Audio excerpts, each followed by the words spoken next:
A lot of things have been going on. So I've decided to sit here and talk about all the things that have been on my mind or things that I've witnessed over the course of the last 7 days.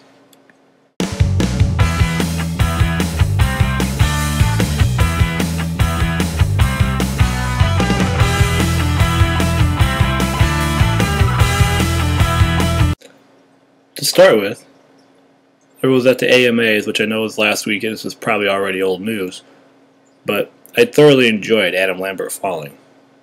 Not because he is gay or anything like that, but I really felt that he was trying way too hard to be something that he's not.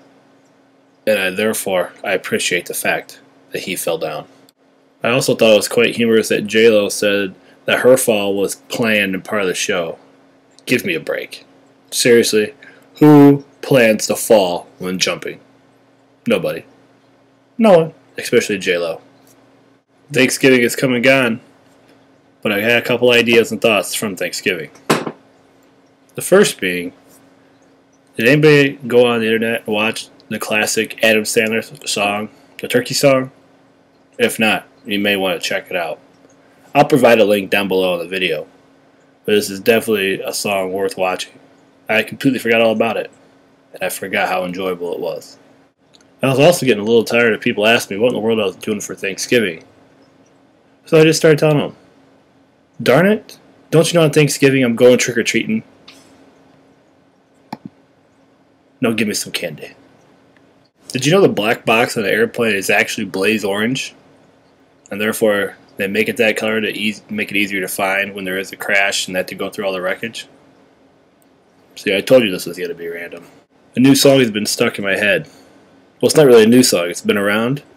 Poker Face by Lady Gaga. And do you know how it got to be stuck in my head?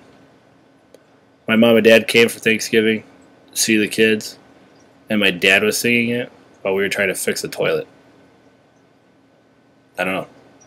But for some reason, an older man singing Poker Face, it just doesn't leave your head. And I can't get it out of my head. It's almost like a nightmare. Did you watch Macy's Thanksgiving Day Parade? I don't know what it is, but I just find myself entranced that I have to sit and watch the entire parade, even though it goes on and on and on and on.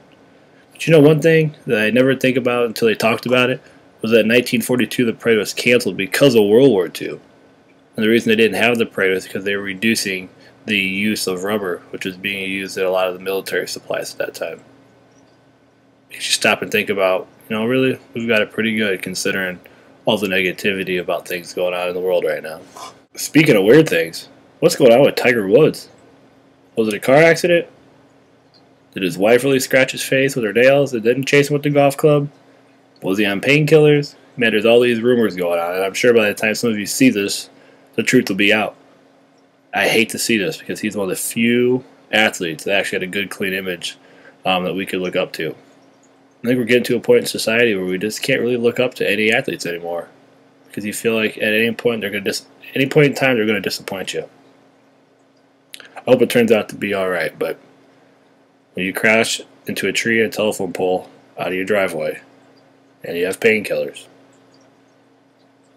something isn't good. It's just not your natural everyday crash. The big toy this year seems to be that robotic hamster that everybody wants, and they're going crazy over it, waiting outside of stores and then selling it for 3 times the price value. Why not just buy a real hamster? Heck, stuff a hamster, like Conan O'Brien said, and then you can put it in a tank, and you can just tell your little kid, good hamsters sit still. That cracks me up every time. You know what I'm tired of? I'm tired of television. I mean, think about it. What can you really do with the TV? All you can do is sit and watch it. You can't do anything with it. I'm kind of tired of TV. It's kind of boring. But I do need my TV for the next little addiction to my life. Finally, my Super Mario Brothers game came in for the Nintendo Wii. Holy smokes. Everything might just come to a standstill in my world because I can't stop playing it. It's amazing.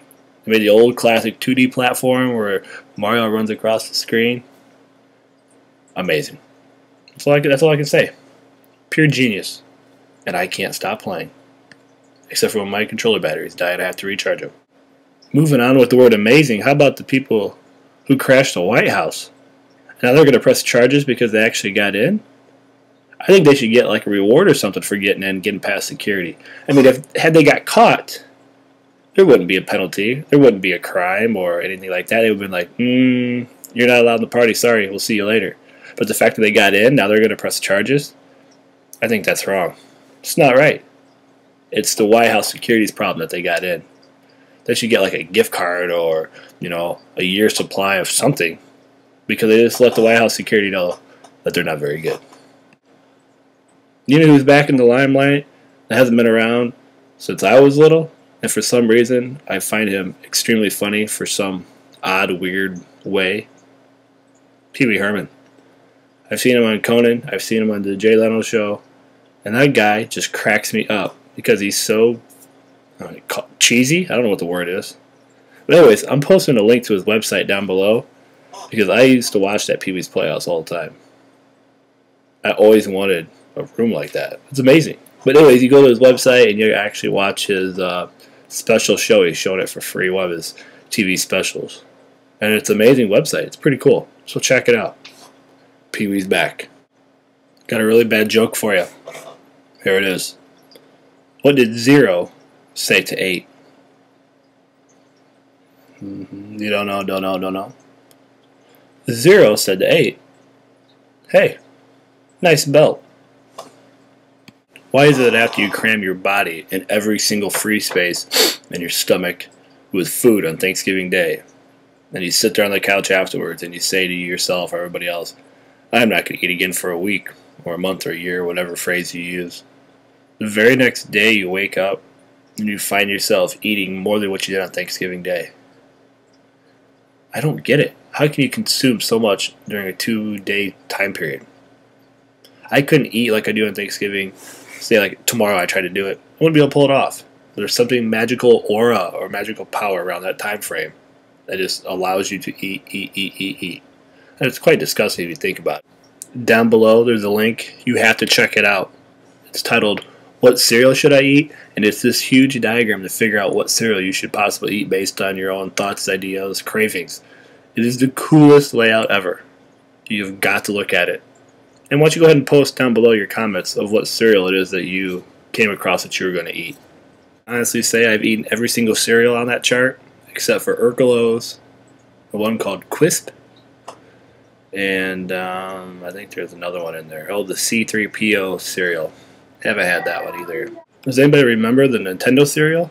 You had Mario cereal and Zelda cereal. It was 2 packages and you got 2 different types of cereal in one box. It was the coolest thing ever when you were a kid. So for now as an adult you realize it's really just the same cereal but just different food coloring embedded into the cereal pieces. But still, an amazing concept. Nice thing about toilet paper is that you get to practice rhythmic gymnastics sitting down. Been helping my father-in-law out coaching some basketball, and a quote that I've come across several years ago popped in my head, and the quote was, "Don't let the fear of striking out keep you from playing the game." And it just reminded me, don't be afraid to try new things. Get out there and do something new. Don't be afraid to lose. If I was afraid, I wouldn't be making these idiotic, nerdy blog posts all the time, right? Alright, so in the competitive spirit of basketball, which is my favorite sport, don't be afraid to try something new. Be willing to accept change and get out there and experiment with life and see what comes your way. Something good may come from it. But there's always a reality, of things not going well. And I guess Adam Sandler's movie said it best during the one scene with the O'Doyle family. This is O'Doyle rules. My family likes to make fun of you because you suck at everything. And that is the reality. You may get over your fear of striking out, but in the end you may not be very good. But at least you know. Those are my random thoughts and things that came in between my brain over the course of the last 7 days. I'm off now to drink coffee, play a little bit of Mario, and get ready to get back into teaching tomorrow morning. So, have a good one, and I'm out from the Nerd Factory.